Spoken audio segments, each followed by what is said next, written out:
Alright, I just had a look at the Wikipedia and don't worry about it. I mean, for this mission, there's only 2 swords instead of having like 3 weapons, like in the Cameron, because in the Cameron you have like 2 sickles and 1 spear in the middle. And I think that in Kantha, let me just do a quick travel to Kantha to show you, because in Elona, for the Nightfall campaign, Kantha is the faction companion. As you can see, there's 2 swords and 1 spear in the middle. And in Elona, in the Nightfall campaign, you also have 2 spears. No, not 2 spears. 2 sickles and 1 spear in the middle. Kantha, 2 swords, 1 spear in the middle. And I'm just surprised that in the prophecy, you only have 2 swords. According to the Wikipedia, you only have 2 swords and 2 swords for the missions, the bonus objective, and the main objective, and that's it. You don't need to, try to go out and find the last objective, because they don't exist for this mission. But I can't say the same for all the missions, because obviously I haven't played a lot of prophecies missions. So if I find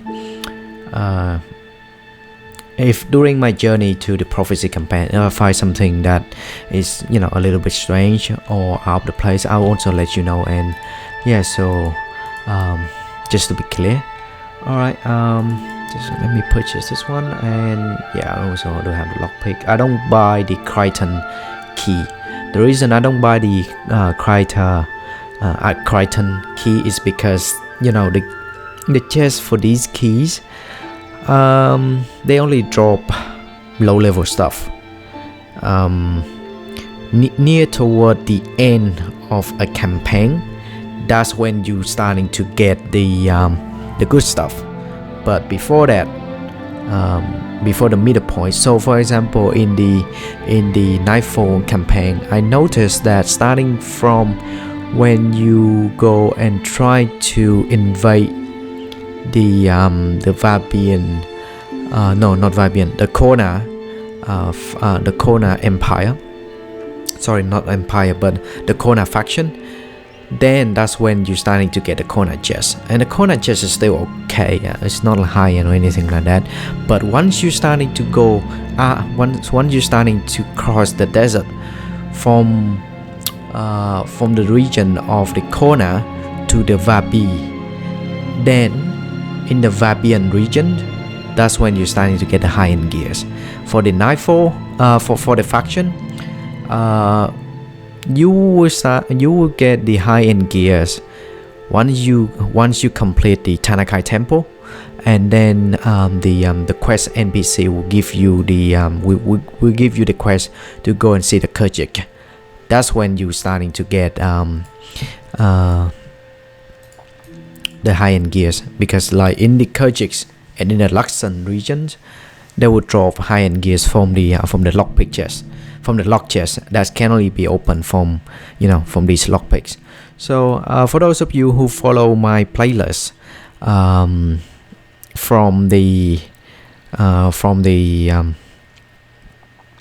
my sorted playlist, then you'll find that there's why is he using his ritualist in the prophecies? Because if you haven't watched my other playlists on my journey, because I sort of like went out place. I went from Nightfall to Kantha, and from Kantha I went to Eye of the North, and from Eye of the North I went to Prophecies.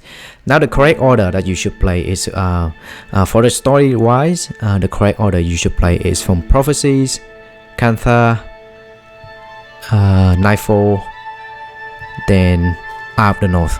But I just went out out place. So I'll put into my playlist a different a description, so you don't confuse about like why is like the story like just like all over the place, like for 1 second this guy is in like another region that has nothing to do with prophecies, and on the other videos this guy is on the on prophecy. So what the hell is going on? So to avoid the confusion, I think that when I starting to make when I finish off all of the campaign, I will sort out my playlist again, and just so to make it clear for you. At the time of recording this video, my playlist is still out of place. I haven't completed a lot of side quests for the Nightfall region, Kantha region, Eye of the North region. And for the prophecies, at the time of recording this video, I haven't even done. I haven't even finished off the main quest or the prophecy. I'm just getting started. So yeah, just to let you know, if you watch my video and try to understand the storyline of Guild Wars franchise, then yeah, they might be a little bit confusion, but I'll put up my playlist for the story wise, and then sort it out in a story wise order, so you can have a look at it yourself. But for the for my gameplay, I will sort it out by the order of recording. Order of recording is when I sorted by the order of recording by the date. So whatever comes first will be first, and it just keep on going like that. But for the story wise, I'll make a different a separate playlist, so just so to avoid the confusion. All right.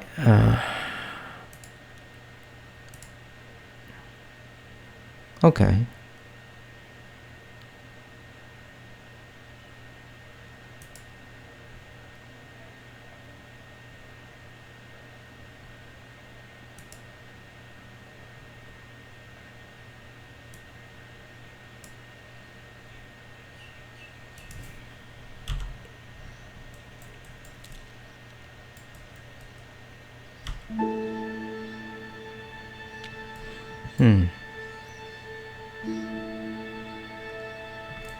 Let me see. Will there be any other quests that I should take before I teleport myself into the missions and finish it off?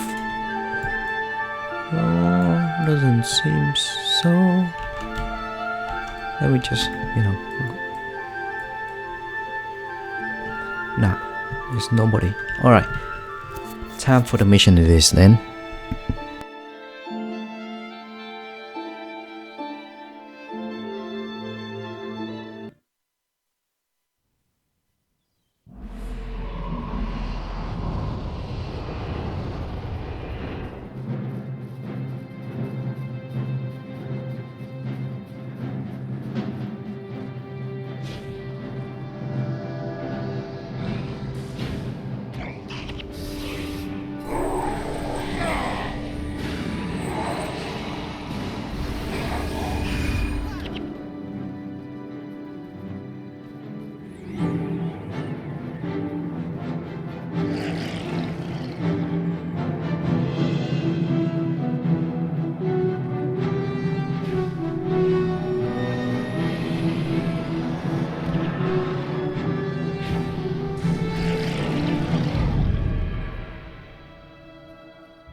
My friends, welcome to Shaymore.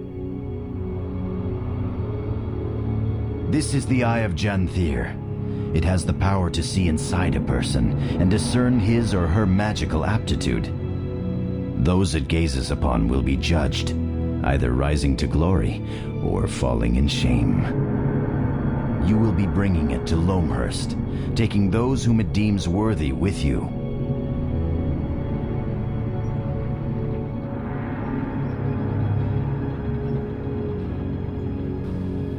But before it will follow you, you must first cleanse yourself in the Fountain of Truth, up on the hill to the southeast.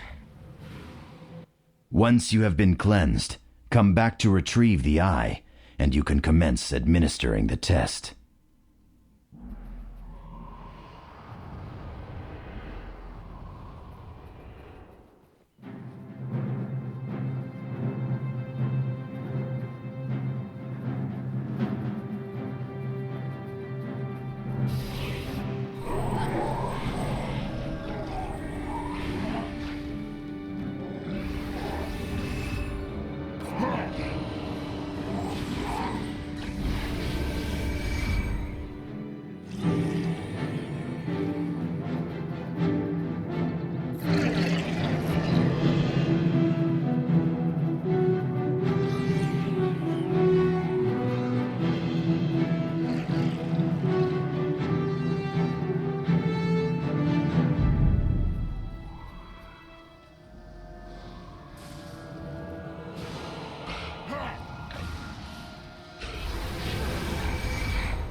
When they're ready, escort all the Chosen to the caravan. Yes, sir. We leave within the hour.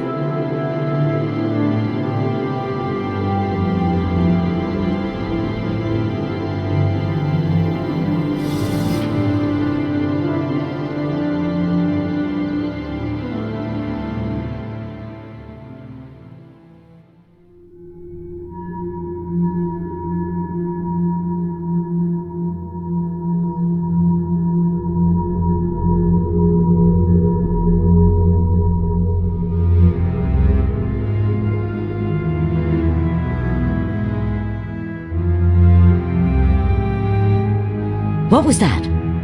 It came from over there.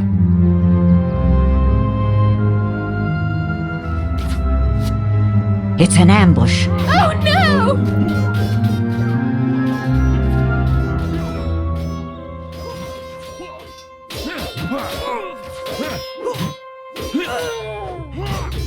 It's a shining blade! Dwayna, protect us. Quickly, take the Chosen into the jungle. Please don't hurt us. Keep quiet. Your suffering will be over soon.